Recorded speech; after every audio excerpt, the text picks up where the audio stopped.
അതിനുശേഷം ഈ കശി ഇരുന്നു.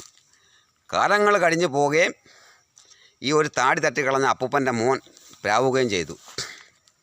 എൻ്റെ അച്ഛൻ്റെ തല വെട്ടിക്കളഞ്ഞ നിനക്കിനി ഒരമ്പലങ്ങളിലും ദൈവമായിട്ടിരിക്കാനുള്ള നീ മെയിൻ ആളാന്ന് പറയുന്നുണ്ടല്ലോ, നിനക്കൊരു ചാൻസും കിട്ടത്തില്ല എന്ന് പറഞ്ഞ് പ്രാവി. അതിനുശേഷം എന്തു പറ്റി?